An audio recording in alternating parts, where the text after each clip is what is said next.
윤석열 대통령 어제부터 여름 휴가를 보내고 있죠. 지지율 30% 선이 무너진 이후 전국 구상을 하고 있는 만큼 휴가 아닌 휴가를 보내고 있을 텐데요.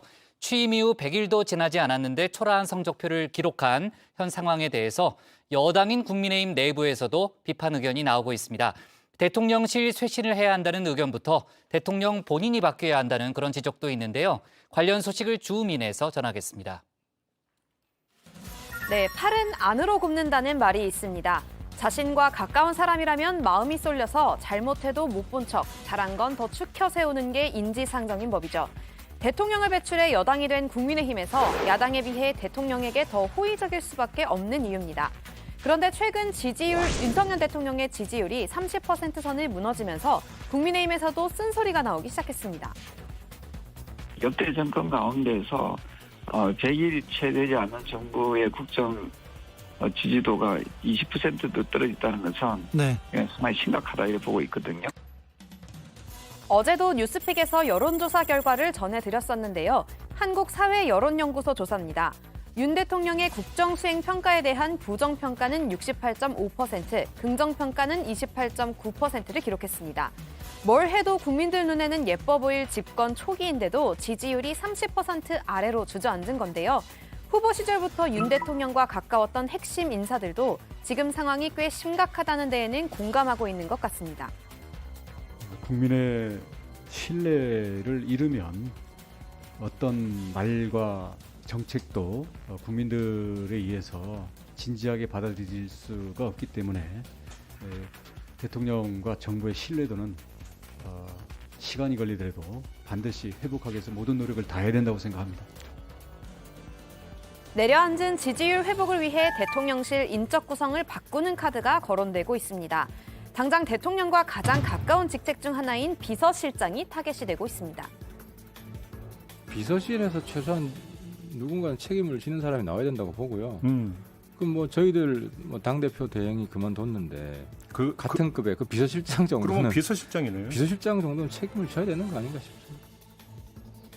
이 밖에도 특별감찰관을 신속하게 임명해서 내부 부조리에 대응해야 한다거나 대통령 배우자식 격인 제2부속실을 만들어 김건희 여사의 활동에 따르는 논란을 통제하자는 의견도 나오고 있습니다.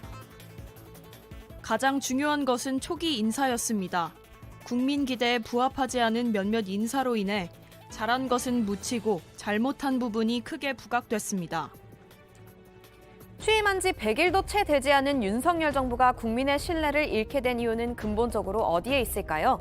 다양한 해결책이 거론되고 있는 만큼 문제의 원인도 굉장히 복잡할 겁니다. 우선은 잘못된 인사정책 때문이라는 의견이 많지만 국민 앞에 내놓았던 약속을 번번이 지키지 않고 있다는 것도 일부 영향을 주었다는 분석이 있습니다.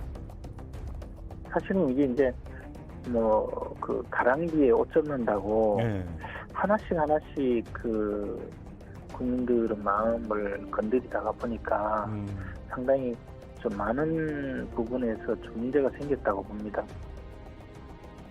원래 국민들로부터 공모를 받기로 했던 용산 집무실의 새 이름, 응모작이 다수 접수됐고 또 몇 개 최종 후보군도 추려졌지만 국민적 공감대 형성이 어렵고 또 과반 동의를 얻은 명칭이 없다는 이유로 결국엔 결정이 보류됐습니다.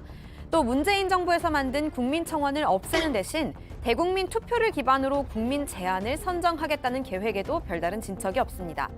그러다 보니 애꿎은 대통령실 직원들이 아니라 대통령 본인이 제일 문제라는 분석도 적지 않습니다. 우선 출근길 약식 기자회견, 이른바 도어 스태핑에서 논란이 된 것만 벌써 여러 차례니까요. 저는 선거 때도 선거운동을 하면서도 지지율은 별로 유념치 않았습니다. 별로 의미가 없는 것이고 다른 정권 때하고 한번 비교를 해보세요. 사람들의 가슴이나 이런 것들. 이런 상황에서 대통령실 인적 구조만 바꿨다가는 괜히 직원들을 희생양으로 삼아 꼬리 자르기를 한다는 비판에서 자유롭지 못할 가능성도 있어 보입니다. 정치권에서는 윤 대통령 본인이 나서서 문제를 해결해야 한다는 이야기가 나옵니다. 지지율 하락을 보고 그 원인이 대통령 자체에 있음에도 불구하고 국민들에게 사과 한 번 안 했거든요. 그러니까 원인의 발생도 문제는 대통령이었는데 처방을 내리기 위한 대통령의 자세도 안 돼 있는 거예요. 반면에 일부 인사들은 윤 대통령 본인이 아닌 주변 사람들이 문제라면서 대통령 편을 들어주기도 했습니다. 윤 대통령에 대한 지지 의사를 공개적으로 밝혔던 심평 변호사 이야기입니다. 김종인 전 국민의힘 비대위원장과 이준석 대표를 거론하면서 잘못된 만남이라고 평가하기도 했습니다. 중요한 위치에 있던 두 사람이 윤석열을 전혀 이해하지 못하고 형편없는 저평가를 하였다. 윤 대통령과 이준석, 김종인 두 사람 간의 만남은 바로 잘못된 만남이었고 양측에서는 항상 불신의 기류가 흘렀다. 이런 가운데 대통령실 관계자는 오늘도 기자들에게 윤 대통령이 집에서 쉬고 있다면서 휴가 중 어떻게 지내고 있는지에 대해서는 묻지 않았다고만 답했습니다. 아마도 마음 편히 쉴 수는 없는 상황이겠죠. 그 와중에 김건희 여사의 논문 표절 논란과 관련한 국민대학교 측의 조사 결과가 공개되면서 또다시 대통령 부부가 논란의 중심에 서게 됐습니다. 앞서 지난 2007년에서 2008년 사이 김 여사가 게재한 논문 일부가 표절됐다는 의혹이 제기되면서 국민대학교가 조사에 나섰습니다. 최종적으로는 표절이 아니라는 결론이 나온 겁니다. 국민대에서 발표한 조사 결과를 살펴보니 학문 분야에서 통상적으로 용인되는 범위를 심각하게 벗어난 정도의 연구 부정 행위에 해당하지 않는 걸로 판단했다. 이런 내용이 담겨 있었습니다. 야권에서는 즉각 비판이 쏟아져 나왔습니다. 제가 볼 때는 그 국민대는 뭐 충성한다고 하셨는지는 모르겠는데 오히려 윤석열 대통령의 지지율을 떨어뜨리는 행동을 하신 걸로 보입니다. 네, 어쩌면 표절보다도 더 큰 논란이 됐었던 부분이죠. 논문의 영문 초록입니다. 회원 유지를 멤버 유지로 번역해서 논문의 질이 떨어진다는 지적을 받은 바 있습니다. 국민대는 이 부분에 대해서도 궁극적으로는 문제가 없다고 봤습니다. 영문 표현에서 미흡한 점이 일부 있으나 논문의 질에 대한 문제 제기는 연구 부정 행위에 해당하지 않아 검증의 대상이 아니라는 겁니다. 국민대는 김건희 여사의 멤버 유지를 위해 김 여사의 박사 학위를 유지한 것인지 심히 의심스럽습니다. 비판이 나온 건 정치권뿐만이 아닙니다. 국민대학교 재학생과 졸업생들이 모이는 커뮤니티에는 한때 졸업생으로서 개탄스럽다는 글이 올라왔습니다. 글쓴이는 제가 다녔고 사랑했던 학교는 그런 학교가 아니었다고 믿고 싶다 이렇게 적었습니다. 이 밖에도 국민대학교의 결정을 에둘러 비꼬는 짤들이 온라인에서 내내 화제가 되고 있습니다.